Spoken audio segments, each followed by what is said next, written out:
తానా అనగానే ఒకప్పుడు చాలా ఏళ్ల నుంచి కూడా ఇప్పుడు చూసినా ఎక్కువ సినిమా వాళ్ళే కనిపిస్తారండి ఒక ప్రభావం నుంచి. హ్మ్. బయటపడి మిగతా కవులు, కళాకారులు, అవధానులు, సాహిత్యవేత్తలు, జానపద కళాకారులు అనేక రంగాలున్నాయి గదా! వీటన్నిటిని కలుపుకొని తీసుకెళ్ళటంలో ఎంతవరకు మనం సక్సెస్ అయ్యాము? మన యొక్క ఎవల్యూషన్ ఎలా ఉందంట రైట్. సో, మీరు తప్పకుండా చూస్తా ఉంటే ప్రపంచ సాహిత్య వేదిక ద్వారా చాలామంది కవులు, కళాకారులు కూడా ఈ ప్రపంచానికి పరిచయం అవుతా ఉన్నారు. దాంతో పాటు ఇక రాబోయేటువంటి ఇప్పుడు డిసెంబర్‌లో చైతన్య స్రవంతి గాని, ముందు ముందు జరగబోయే మహాసభల్లో గూడా లోకల్ సినిమా వాళ్ళ కంటే కూడా అక్కడ అమెరికాలోనే లోకల్ టాలెంట్ ఉన్న పీపుల్ చాలామంది ఉన్నారు. ఒకప్పుడు ఏంటంటే పూర్తి సినీ రంగం మీద డిపెండ్ అయ్యేవాళ్ళం. ఇప్పుడు అంత అవసరం అయితే లేదు. కాకపోతే అక్కడే అమెరికాలోనే లోకల్ టాలెంట్ చాలామంది ఉన్నారు. వాళ్ళని ఒకళ్ళని ఎంకరేజ్ జేయాలి. అలాగే తప్పకుండా ఈ జానపద కళలు గావచ్చు, సాహితీ సైడ్ గావచ్చు, ముందైతే మాత్రం అలాగే ఇంకొక రకంగా ప్రపంచంలో ఉన్న తెలుగు సంఘాల వాళ్ళని గూడా కాన్ఫరెన్స్‌కి ఇన్వైట్ జేయాలని జెప్పేసి మిగతా దేశాలు? మిగతా దేశాల నుంచి కూడా. ఇట్లా కొంచెం కొత్త ఒరవడితో చేద్దాం అనేది ఒక ప్రణాళిక అయితే ఉందండి. అంటే మామూలుగా తెలుగు అనగానే, తెలుగు సంస్కృతి అనగానే అవధానం తెలుగువాడి సొంతకం, సొంతం. తెలుగువాడి సొత్తు. కూచిపూడి మన తెలుగువాడిది. తెలుగువారి సొంతం. అలాగే మన బుర్ర కథలు, ఒగ్గు కథలు, అవును. అనేకమైన జానపద కళలున్నాయి కదా! వీటన్నిటికి కూడా తానా ద్వారా ప్రాతినిధ్యం ఏ స్థాయిలో జరుగుతోంది? మీరు భవిష్యత్తులో ఏం చేయబోతారు వీటికి? వీటిలో కొన్ని మనం ప్రాక్టికల్‌గా యూఎస్ తీసుకుపోయి తానా సభల ద్వారా పరిచయం చేయడానికి స్కోప్ ఉంది. కొన్ని అక్కడున్న లాజిస్టిక్స్ వలన పాసిబుల్ కాకపోవచ్చు. ఎందుకంటే అది వీసా ప్రాసెస్ కావచ్చు, వాళ్ళు హ్మ్. ఎక్కువ టీమ్ మెంబర్స్ అక్కడ అవసరం కావచ్చు, ఇది కొంచెం కష్టం. అలాంటి వాటికి డిసెంబర్‌లో జరగబోయేటువంటి చైతన్య స్రవంతిలో వాళ్ళని ఇక్కడ లోకల్‌గా ప్రోత్సహించాలనేటువంటి ఒక ఐడియా అయితే ఉంది. అలాగే పాసిబుల్ అయినంత వరకు కూడా ఈ కళాకారుల్లో ముఖ్యమైన వారిని అమెరికా తీసుకుపోయి గౌరవించేటటువంటి అవకాశం కూడా తప్పకుండా రాబోయే కాన్ఫరెన్స్‌లో చేస్తామండి. ఈ చైతన్య స్రవంతి ఏంటండి దాని స్కీము? ఇది ప్రతి సంవత్సరం తానా మహాసభలకు ముందు సంవత్సరం ఈ ఈవెన్ ఇయర్స్ డిసెంబర్‌లో తానా చైతన్య స్రవంతి అని తెలుగు రాష్ట్రాల్లో కళాకారులను ప్రోత్సహించాలనేటువంటి ముఖ్యంగా ప్రాచీన కళల్ని ప్రోత్సహించాలనేటువంటి ఉద్దేశంతో స్టార్ట్ చేసినటువంటి ప్రోగ్రామ్. అది ఎప్పుడూ ఆనవాయితీగా వస్తా ఉంది. దాని ద్వారా మనకిక్కడ లోకల్‌గా హిడెన్ టాలెంట్‌ని ఐడెంటిఫై చేయటం, వాళ్ళకి తానా ద్వారా గుర్తింపు తీసుకురావాలనేటువంటి ఒక ప్రయత్నం. అది డిసెంబర్‌లో చేయబోతాం. ఇప్పుడు తానా అనగానే ఆంధ్రప్రదేశ్ వాళ్ళకి సంబంధించిందని, ముఖ్యంగా మీ కమ్మ సామాజిక వర్గం వాళ్ళ ప్రభావం ఎక్కువ ఉంటుందని ఇటువంటి ప్రచారం ఉంది. అది వాస్తవాలు నిజాలు అలా ఉంచుదాం. కాదండి. తర్వాత చాలా అసోసియేషన్‌లు మిగతావి కూడా ఉన్నాయి. అవును. ఈ ఈ నేపథ్యంలో నుంచే మిగతా అసోసియేషన్‌లు కూడా పుట్టుకొచ్చాయని కూడా ఒక ఒక ప్రచారం ఉంది. హ్మ్. ఇందులో వాస్తవం ఎంతుంది? మీరేం చెప్తారు? TANA is mother of all organisations అండి. World biggest and largest organisation outside India. So, అలాగే తానా అందరికీ ప్రాతినిధ్యం ఉంది. మీరు చూస్తే తానా ఒక మిషన్ స్టేట్మెంట్‌లో కూడా to identify and address cultural, educational needs of north American Telugu community in particular and Telugu people in general. So, ఇక్కడ ఏ సామాజిక వర్గానికి సంబంధించిన ఆర్గనైజేషన్ అయితే కాదు. ఈ సామాజిక వర్గంలోనే అన్ని రకాల వాళ్ళు అందరూ గూడా ఇక్కడి నుంచి ఉన్నవారే. సో, కొన్ని కొన్ని కారణాలతో ఎవరైనా వేరే ఆర్గనైజేషన్ పెట్టుకున్నా ఇప్పుడు మీకు తెలుసు అమెరికాలో ఉన్నటువంటి తెలుగువారు ఎంతమంది ఉన్నారంటే, ఇది పెట్టినప్పటికి ఇప్పుడు ఇన్ని ఆర్గనైజేషన్‌లు ఉన్నా అక్కడున్న నీడ్స్‌ని సపోర్ట్ చేయడానికి ఇంకా రూమ్ ఉంటానే ఉంది.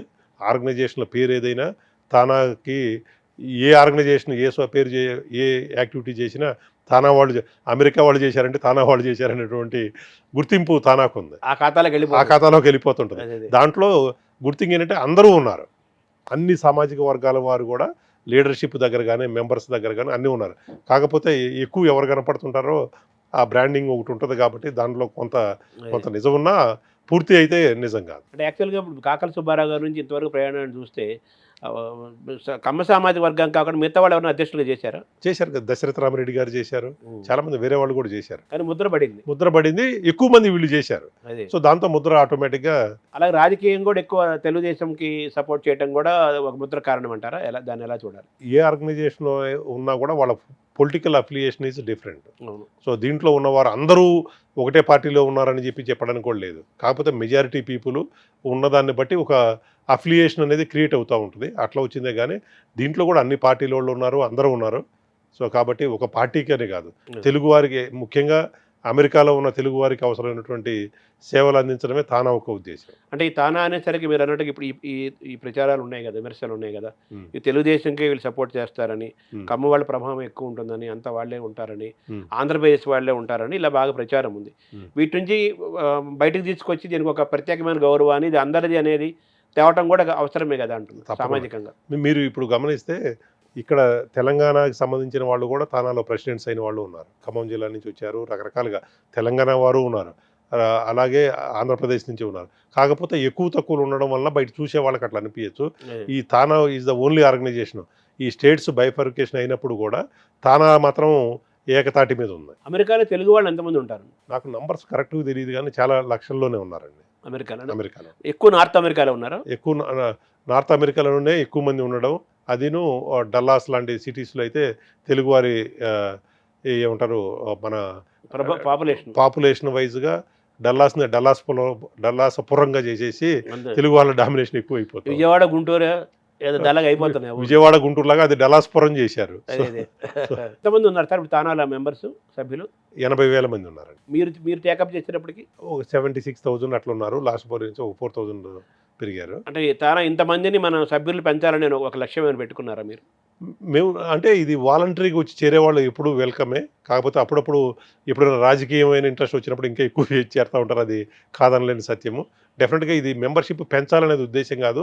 తానా మెంబర్ అయినా కాకపోయినా తెలుగు వారిని ఐడెంటిఫై ఎక్కువ మెంబర్స్ అయ్యే కొద్ది కూడా కొన్ని తెలియని ప్రాబ్లమ్స్ ఉన్నాయి. సో డెఫినెట్గా మెంబర్స్ ఎంతమంది అయినా కూడా తానా యొక్క సేవలు వాలంటీర్స్ని ఎక్కువ పెంచాలనేటువంటి ముఖ్య ఉద్దేశం. సర్వీస్ ఓరియంటెడ్గా మెంబర్స్ కంటే కూడా వాలంటీర్స్ని పెంచాలి.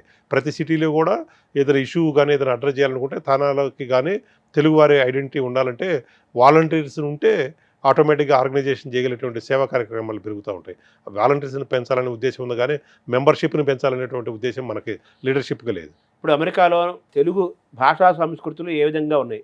బ్రహ్మాండంగా ఉన్నాయండి. హైదరాబాద్లో కంటే తెలుగు రాష్ట్రాల్లో కంటే అమెరికాలో భాషా సంస్కృతులు కావచ్చు, పద్ధతులు కట్టుబాట్లు కావచ్చు అమెరికాలో బ్రహ్మాండంగా నిలబడి ఉన్నాయి. Because of all Telugu organization. అంటే మన నేలకి తెలుగు నేలకు దూరంగా ఉండటం వల్ల మమకారం పెరిగిందంటారా? తప్పకుండా. ఎప్పుడైతే ఒకసారి బయట ప్రపంచాన్ని చూస్తామో మన ఆలోచన దృక్పథం మారుతూ ఉంటుంది. దానిలో భాగంగానే మన తెలుగు కళలు వాటిని తెలుగు భాష మీద ఉన్నటువంటి మమకారంతో అక్కడ ఉన్న అమెరికాలో ఉన్నటువంటి తెలుగు వారందరూ కూడా తానా ద్వారా పాఠశాల అనేటువంటి ఒక కార్యక్రమం ఉంది. తానా పాఠశాల ద్వారా తెలుగు నేర్పించే కార్యక్రమం ఉంది. అలాగే ఇంకొక ఆర్గనైజేషన్ ప్రతి ఒక్కళ్ళు కూడా వీలైనంత వరకు వాళ్ళ పిల్లలకి తెలుగు నేర్పిస్తున్నారు. అలాగే వాళ్ళకి తెలిసినటువంటి కళలు భరతనాట్యం కావచ్చు, కూచిపూడి కావచ్చు, ఇవన్నీ కూడా బాగా జరుగుతూ ఉన్నాయి. కూచిపట్ల ఆనంద్ కూడా ఆయన సిలికానందర ద్వారా తెలుగు మనబడి అని చెప్పేసి పిల్లలకి తెలుగు బ్రహ్మాండమైన తెలుగు నేర్పిస్తూ ఉన్నారు. ఇక్కడ కంటే పిల్లలు పద్యాలు బాగా చెప్పగలుగుతారు, నాటకాలు వేస్తున్నారు. ఇలాంటివన్నీ కూడా ఆనంద్ గారు రియల్గా అమెరికాలో వేల మందికి తెలుగు నేర్పిస్తూ ఉన్నారు. అమెరికాలో తెలుగు వెలుగుతోంది ఒక మాటలో చెప్పాలంటే. ఇక్కడ పిల్లలకి తెలుగు రాయకపోవచ్చు కానీ అమెరికాలో ఉన్న తెలుగు వారి పిల్లలకు మాత్రం ఖచ్చితంగా తెలుగు చదవగలుగుతారు, తెలుగు కొంతమంది రాయగలుగుతారు, మాట్లాడడం అయితే చాలామంది చేయగలుగుతారు. అంటే తానా ఏమన్నా ఒక ప్రత్యేకమైన లక్ష్యం ఏమైనా తీసుకుందా? తెలుగు వాళ్ళ పిల్లలందరూ ఈ జనరేషన్ వాళ్ళు కూడా తప్పనిసరిగా తెలుగు రాయించడం, చదివించడం, తెలుగు భాషా సంస్కృతిని నేర్పించడం, ప్రదర్శనలు ఇప్పించడం ఇవన్నీ చేయాలని లక్ష్యం ఏమైనా పెట్టుకున్నారా? అది తానా యొక్క ముఖ్య ఉద్దేశమే అదండి. So from the beginning Telugu వారికి కావాల్సినటువంటి భాష, ఎందుకంటే పిల్లలకి మనకు భాషతో కనెక్టివిటీ పోయిందంటే మనకి ఈ ప్రాంతంతో కనెక్షన్ పోతుంది. మనం ఎప్పుడైతే మన పిల్లలు తెలుగు మాట్లాడడం మానేస్తారో ఈ ప్రాంతంతో అనుబంధం పోతుంది. అందుకని చెప్పేసి తానానే కాదు అక్కడ ఉన్న తెలుగు వారందరి పిల్లలు కూడా వీలైనంతటికి అక్కడ ఉన్నటువంటి స్కూల్స్లో వీకెండ్ జరిగేటువంటి స్కూల్స్లో అది పాఠశాల కావచ్చు, మనబడి కావచ్చు, వారు లోకల్ టెంపుల్స్ కావచ్చు, వీటి ద్వారా కంపల్సరీ తెలుగు నేర్పిస్తున్నారు. ఇప్పుడు తానా అనగానే కేవలం భాషా సాంస్కృతిక కార్యక్రమాలు, కళలు, ప్రదర్శనలు, సినిమా ప్రోగ్రాములు, వినోదాలతో పాటు ఇంకా తానా ద్వారా తెలుగువారికి జరుగుతున్న సేవ ఏంటి సార్? మీకు ముఖ్యంగా తానా ఫౌండేషన్ అనేటువంటి ఒక సేవా విభాగం ఉందండి. దాని ద్వారా తెలుగు రాష్ట్రాల్లో దాదాపు $4 to $5 million వర్త్ ఆఫ్, అంటే దాదాపు 40 కోట్లకు పైబడి తెలుగు రాష్ట్రాల్లో సేవా కార్యక్రమాలు జరుగుతూ ఉంటాయి. దాంట్లో ఇప్పుడు ప్రస్తుతం ఫౌండేషన్ చైర్మన్గా శశికాంత్ వల్లేపల్లి గారు ఉన్నారు. వారి ఆధ్వర్యంలో కూడా ఈ కార్యక్రమాలు రెగ్యులర్గా జరుగుతూనే ఉన్నాయి. ఐ క్యాంప్స్ కావచ్చు, క్యాన్సర్ క్యాంప్స్ కావచ్చు, లేకపోతే చేయూత, ఆదరణ, ఇలాంటి కార్యక్రమాలు చాలా జరుగుతూ ఉన్నాయండి. వీసాల ప్రాబ్లం ఒకటి వస్తుంది. అవును, అక్కడ చాలామంది ఐటీ కంపెనీలు ప్రాబ్లం వచ్చిన ఉద్యోగాలు కోల్పోతున్నారు. తర్వాత ఇమిగ్రేషన్స్ ప్రాబ్లం వస్తుంది. తర్వాత ఇక కుటుంబ సభ్యులు కానీ, చుట్టాలు కానీ వాళ్ళు రావాలన్నా కానీ ఇబ్బందులు పడుతున్నారు. తర్వాత కొత్తగా అమెరికా రావాలన్నా కానీ ఇంకా వీసా ప్రాబ్లం వెంటాడుతుంది. ఇందాక మీరే అన్నట్లుగా తానా ద్వారా పెద్ద పెద్ద సభలు చేయాలంటే చాలామంది పిలవాలి అంటే ఈ వీసా ప్రాబ్లం వస్తుంది అంటున్నారు కదా. దీన్ని ఏ విధంగా అడ్రస్ చేస్తారు? రాజకీయం కూడా ఇన్ఫ్లుయెన్సింగ్ ఉన్నారు కాబట్టి ప్రభుత్వంతో ఏ విధంగా కోఆర్డినేట్ చేసుకొని వీసా సమస్యలు, ఇమిగ్రేషన్ సమస్యలు, అలాగే ఉద్యోగ నియామకాల్లో ఉండే ఈ అదేమంటారు ఆ వివక్షని ఎలా మీరు సమస్యలకు పరిష్కారం కనిపెడతారు? ఇప్పుడు ముఖ్యంగా అమెరికాలో ఉన్నటువంటి ఒక పెద్ద సమస్య, చాలామంది స్టూడెంట్స్ గత 2 సంవత్సరాలుగా అమెరికాకి రావడం జరిగింది. వచ్చారు. వాళ్ళు చాలామంది మాస్టర్స్ ఫినిష్ చేసుకొని ఇప్పుడు ఓపీటీ మీద ఉన్నారు. వాళ్ళందరూ కూడా ఇప్పుడు ఎంప్లాయ్‌మెంట్ కోసం అక్కడ చాలామంది ఎదురు చూస్తా ఉన్నారు. వాళ్ళెవ్వరికీ చాలామందికి ఇప్పుడున్న పరిస్థితుల్లో ఐటీ వలన చాలామందికి ఉద్యోగాలు లేవు. ఈ భవిష్యత్తులో చాలామందికి మనకు తెలిసిన ద్వారా వాళ్ళకక్కడ ఉద్యోగ అవకాశాలు ఏ రకంగా ట్రాన్స్‌ఫార్మ్ చేయగలుగుతాం అనేది మనకున్న ముఖ్య సమస్య. 2 వీసా ఇష్యూస్ అన్నారు. వీసా ఇష్యూస్ నాకు తెలిసి ఇప్పుడు తగ్గినియి. కాకపోతే ఇంకా ముందు ముందు అక్కడ ఉన్నటువంటి సెనేటర్స్, కాంగ్రెస్‌మెన్‌లతో ఏమన్నా మనం లెయిజన్ చేసి ఈ ఇమిగ్రేషన్ ఇష్యూస్ తగ్గీయగలుగుతామని చెప్పేసి అది ఒకటి వర్క్ చేసేటువంటి ఒక యాక్టివిటీ ఉంది. కాకపోతే ఇప్పుడు ముఖ్యంగా స్టూడెంట్స్ మీద వర్క్ చేయాల్సినటువంటి అవసరం ఇప్పుడు ఇమ్మీడియేట్‌గా నీడ్ ఆఫ్ ద అవర్ లాగా ఉందండి.